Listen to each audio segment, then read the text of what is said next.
Hello and welcome to another edition of US Election Watch. I am Gauri Dwivedi. Before we get down to the big stories that we are tracking today in this show, let's get you the headlines. We are not going back. Harris's strong and historic speech at the Democratic National Convention. Vice President Kamala Harris accepts the presidential nomination of her party. Harris gets personal, gives ode to her mother. Meanwhile, Donald Trump says that Kamala Harris is trying to gaslight America as he slams Kamala Harris. He says that she stands for incompetence and weakness.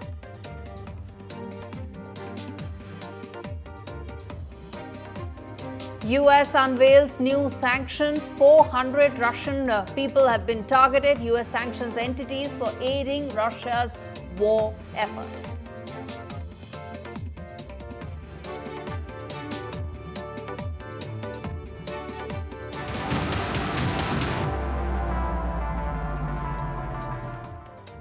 All right, the big story, Kamala Harris has accepted her party's nomination to be the presidential candidate in the upcoming elections. She will take on Donald Trump, who is the Republican candidate. And in her speech, she spoke at length about her middle-class roots. She also spoke about her roots from India in terms of her mother, how she came and the struggle that she had in America, and how Kamala Harris and her family essentially are the epitome of the big American dream. Kamala Harris's historic speech also saw she making personal remarks against Donald Trump as well, as she took center stage at the DNC. Remember, day 4 when she took stage also brought curtains down on a very star-studded ceremony where the who's who of the Democratic Party spoke and threw their weight behind Kamala Harris, and even as there were some big stars lining up their support for the Democrats and, of course, Kamala Harris. Take a look at this report that tells you all that happened at the 4-day convention and, of course, the highlights of Kamala Harris's speech.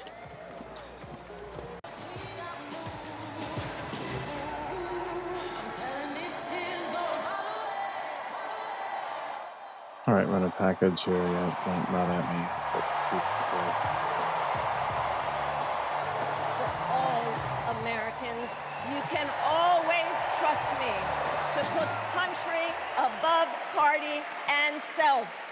At about 35 minutes, Harris's speech was scarcely a third the length of that delivered by Donald Trump at the conclusion of last month's Republican convention. She opened her speech by talking about her family. She spoke about the lessons her mum taught her, including to never do anything half-assed. She taught us to never complain about injustice, but do something about it. Do something about it. That was my mother. And she taught us, and she also taught us, and never do anything half-assed. And that is a direct quote. My mother had another lesson she used to teach. Never let anyone tell you who you are. You show them who you are. Harris also offered up a simple rejoinder to Republicans who have supported abortion bans. She also alluded to how much further Trump allies hope to restrict not only abortion rights, but also some forms of contraception and fertility treatments. Simply put, they are out of their minds. And let's be clear about how we got here. Donald Trump handpicked members of the United States Supreme Court to take away reproductive freedom. One must ask, why exactly is it that they don't trust women? Well, we trust women. We trust women. With this speech, Harris pitched herself as the change candidate. She did not focus on the Biden accomplishments. Instead, she kept the attention on Trump and his record. Just imagine Donald Trump with no guardrails. Consider his explicit intent to set free violent extremists who assaulted those law enforcement officers at the Capitol. His explicit intent to jail journalists, political opponents, and anyone he sees as the enemy. Donald Trump tried to throw away your votes. Consider his explicit intent to set free violent extremists, the power he will have, especially after the United States Supreme Court just ruled that he would be immune from criminal prosecution. We are not going back to when Donald Trump tried to cut Social Security and Medicare. We are not going to let him eliminate the Department of Education that funds our public schools. America, we are not going back.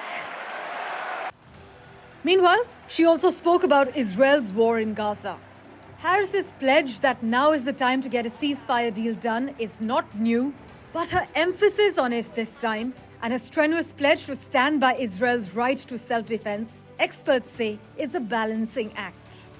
What has happened in Gaza over the past 10 months is devastating. I will always ensure Israel has the ability to defend itself. Harris's campaign is barely 3 weeks old, but her slogan, "We are not going back," seems universally recognizable among Democrats. But it's interesting that Harris is not offering a path forward that's wildly different from what Biden had promised. He promised to be a uniter, he promised to build up the middle class, he promised to protect democracy from Trump. Many promises remain unfulfilled, but it is remarkable how Democrats are willing to accept similar ideas just from a very different candidate. Let us write the next great chapter in the most extraordinary story ever told. Harris accomplished everything she wanted to in that speech. However, what matters is not what the delegates in that hall thought, but how she was viewed by the sliver of swing voters watching in a handful of battleground states. And that won't become clear for weeks, but the next big moment is her debate with Donald Trump on the 10th of September. Parmeshwar Bava for NDTV. All right, 10th of September is when the next debate will take place between the two candidates. Let's get in Kane Faraba, who's been tracking the Democratic National Convention very closely, joining us live. He's a reporter for Voice of America. Kane, you've been seeing the entire 4-day event. You've seen the vibes that come in from there, a very excited, jubilant crowd. But what happens now going forward? Because now is when the actual work begins for Kamala Harris, doesn't it? Yes, this is the proverbial where the rubber meets the road. This is the opportunity now for both of the candidates, former President Donald Trump, the Republican nominee, and now Vice President Kamala Harris, to fan out across the country and take the message that they have to the voters directly through a series of campaign events. And it's important to get this started and start doing this immediately, because while we often think that Election Day, which is November 5th this year, it's in November typically in America, the problem is that early narrow, it's got to happen. We're talking now not a matter of months until the election. It's actually really days. There's less than 80 days ahead for them to be able to get out there and get that message across to voters. So what you'll probably see now, and I think that your reporter alluded to that, is this anticipation of what's going to happen in the debates, not just the debates between Vice President Kamala Harris and Donald Trump, but also between the vice presidential candidates. Their debates will also take place. And so I think not only is that an opportunity to get the message out, but it's also an opportunity for voters to get to know all of these candidates a little bit better. And certainly for the Democrats, and also at least in the part of the vice presidential pick for the Republicans, these are relatively unknown candidates to a large part of the American public. Kamala Harris has been vice president since 2020. She is relatively known. Her vice presidential pick, Tim Walz, is a governor in the Midwestern state of Minnesota. Outside of his state, he's not too well known, at least until this week. Also, Ohio Senator J.D. Vance, also a relative unknown. So really, aside from Republican nominee, former President Donald Trump, the rest of the other three people on these tickets aren't as well known to Americans as he is. And so this is the opportunity for the rest of them to become better known to American voters. I was coming to just that this was a convention that pretty much introduced Tim Walz to the American public at large. And just less than 4 weeks to go when the postal ballots can start coming in, and Pennsylvania is such a crucial state. How do you see the contest between the two vice presidential candidates as well? I know it's not the main theme, it's a sideshow, but nevertheless, it's equally important. Yes, and the candidates are very different. However, they're both also at least disadvantaged, as I just mentioned, because they don't have the notoriety or the public fame that former President Donald Trump has. Even before Trump was in the White House, he was obviously a businessman in New York and a reality TV show host, personality. And so, he's a known quantity. These gentlemen are not known quantities. And so they have to probably get out there.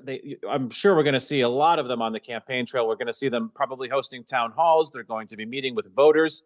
But they're also going to have a debate between the two of them. And I think there's going to be a lot of people that are watching that debate, maybe just even as much as watching the presidential nominee debates. And I think, again, too, it's an opportunity not just for them to sort of spar with each other and exchange ideas or try to convince voters about why their ideas are better than the other ones, but it's also an opportunity to get their personal biography out there more. It's an opportunity for them to explain how their background suits them to be in a position such as the vice presidency.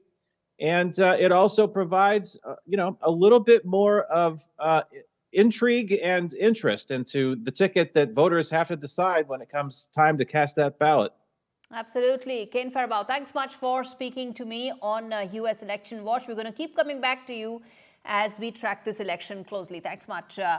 Now, moving on, staying with Harris's speech, Donald Trump slammed Kamala Harris's speech on Truth Social, which is his platform, and where he went on to say that she hasn't done anything for the last 3 years. That's been one of the biggest attacks and a recurring attack from Donald Trump's campaign, which has been that Kamala Harris doesn't need to wait till she becomes president. She's still the vice president right now, and she can do a lot more than what she's promising to do later on. Take a look at this report that tells exactly where all Donald Trump's campaign punctured holes into Kamala Harris's speech. Fellow Americans, this election is not only the most important of our lives, it is one of the most important in the life of our nation. As Kamala Harris made her pitch for one of the most powerful jobs in the world, she was getting slammed by someone who has already occupied that chair in the recent past. During Harris's roughly 40-minute speech, during which she spoke at length about her family and middle-class upbringing, Trump posted on his Truth Social account around 37 times, alleging that she broke the middle class. Harris blamed Trump for the bipartisan border bill that was struck down by Republicans in the Senate earlier this year, which she called the strongest border bill in decades. Trump responded by saying that Kamala is complaining about everything but doing nothing. Tim Walz. From Kamala and her running mate Tim Walz to former US President Bill Clinton, the Democrats' National Convention took innumerable jibes at Trump during the week. On the other hand, Trump reserved most of his commentary for Kamala on the final day. With Vishal Vivek, Bureau Report for NDTV World. All right, taking this forward, have with me Nish Acharya, former advisor to Biden administration, as well as Anand Ahuja, who is a New York-based attorney, vice president of the Indian Americans for Trump. So essentially covering the two sides of the election here, really, essentially the two sides of the discussion. Let me start with you, Nish, because this was the DNC that came to a conclusion with, of course, Kamala Harris and her speech.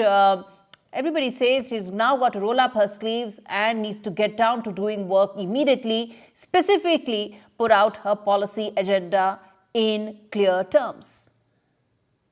Well, I think she did a good job starting that process last night. you have to remember, she's actually the sitting vice president. So they've actually been working on the agenda for 4 years. And for the most part, what she discussed was continuing the very successful agenda and the work of the Biden-Harris administration. So she's going to continue on fighting climate change, continue on building a strong defense, continue fixing the economy post-COVID.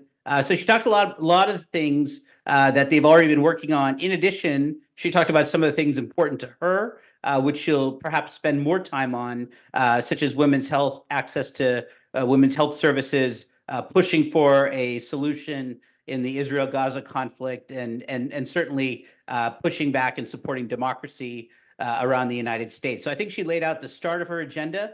The next 76 days or 75 days, wherever we are, is really going to be about reminding voters how much they've done over the last 4 years and how much opportunity there is for a continuation of that. But at the same time, reminding people about the threat to democracy if Donald Trump wins, given his past behavior on January 26th and other times. And so I think that's going to be the key goals for the next 76 days, as they probably hit 150 cities over the next days.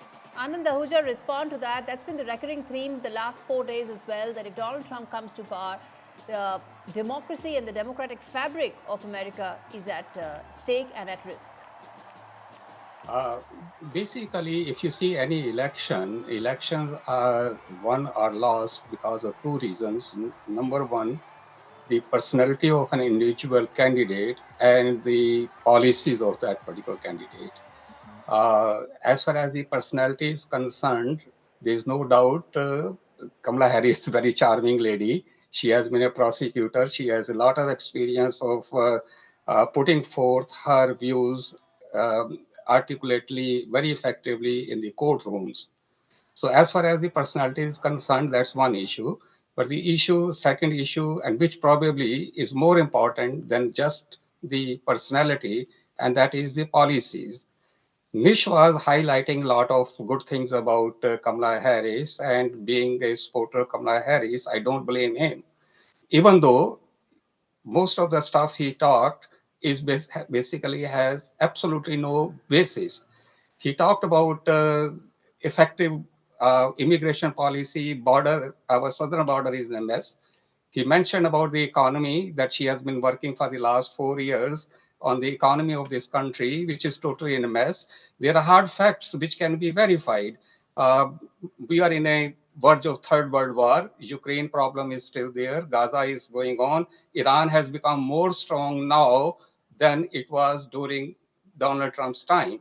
So I do not know on what grounds Nish is making an argument that Kamala Harris for the last 4 years has been laying out her policy, and she has been very successful in that. Respond to that, matter of fact is, respond to that this is not a vibes election. This is not just about good vibes, feel good vibes. There's more to it, and that is exactly what Kamala Harris needs to now focus on.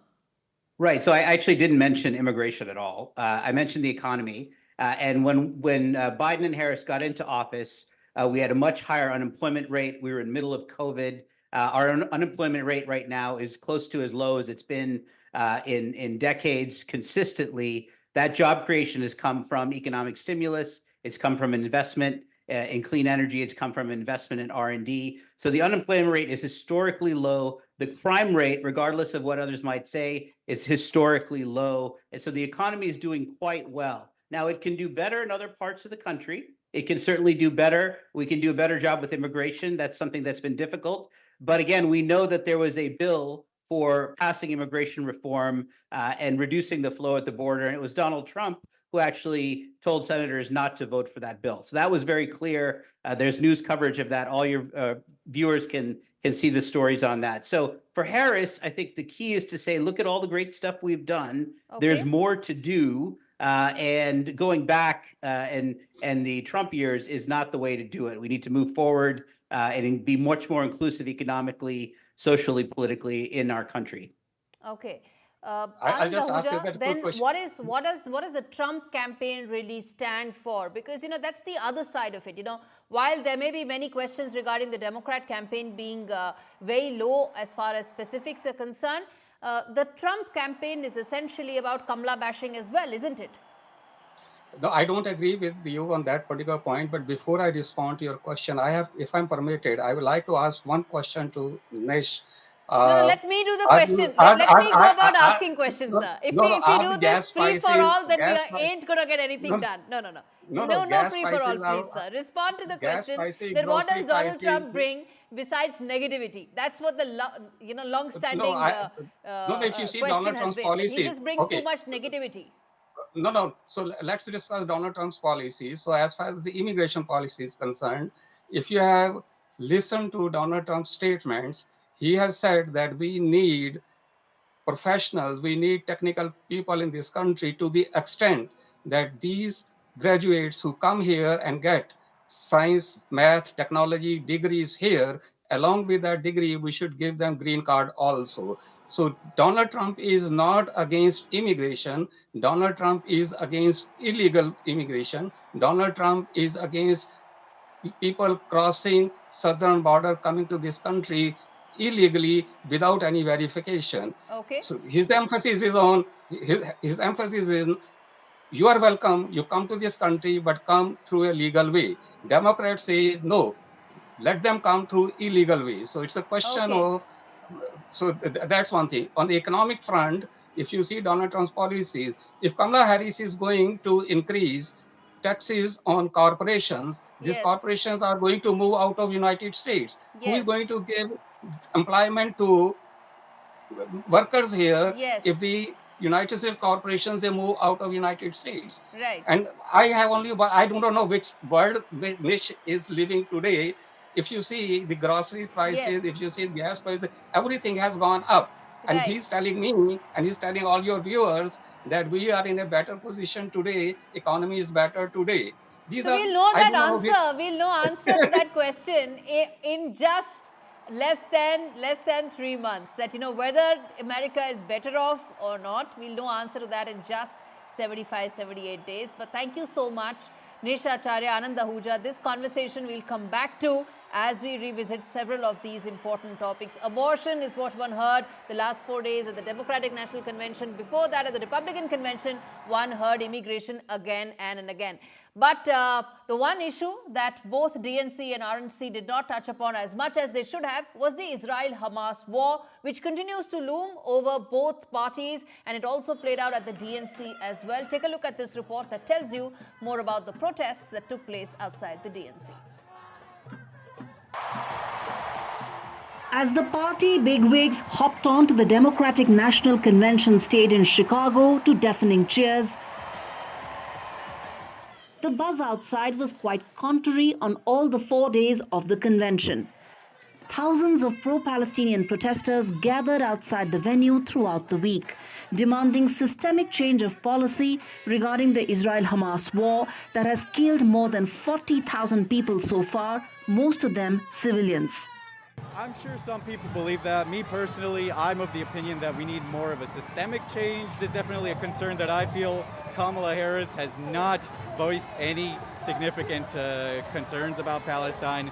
She will continue, it seems like she'll continue the same exact policies Biden has, and really, that's not what we want. We want an end to the genocide. While others say that both the parties in the US have continued to fund Israel. Both parties have been funding Israel and have continued to fund Israel and are supporting Israel, so they're both complicit. I think there are people who will not vote at all rather than vote for her unless she makes a change in the policy clear. The protests were largely peaceful as the week went by, but dozens of activists were arrested. The topic of Israel-Hamas war was largely avoided during the DNC this week, but Kamala Harris spoke about it in her big speech. The protesters had demanded that Democrats allow a Palestinian to speak at the convention, but that request was rejected. As attendees came out of the DNC on the final day, pro-Palestinian protesters shouted slogans, calling for the Democratic Party to do more to end the war in Gaza. With Vishal Vivek, Gauri Dwivedi for NDTV. Israel-Hamas war is something that both parties and both candidates would have to speak up more on. But as we come to an end of this episode of US Election Watch, let's take a look at Kamala Harris's background. Remember, she is half Indian on her mother's side, and on your screens are some images of her childhood and also about her mother. Kamala Harris's mother, Shyamala Gopalan, who was a biomedical scientist and a breast cancer researcher. She immigrated to America in 1958 at the age of 19, as I said, typically embracing an epitome of the big American dream. She was a social activist in California during the 1960s and was a very significant influence on Kamala Harris's life. Shyamala Gopalan also studied at the Lady Irwin College in New Delhi. On your screens are some of those images from Kamala Harris's childhood. All right, with that, it's a wrap on this edition of US Election Watch. Thanks so much for watching.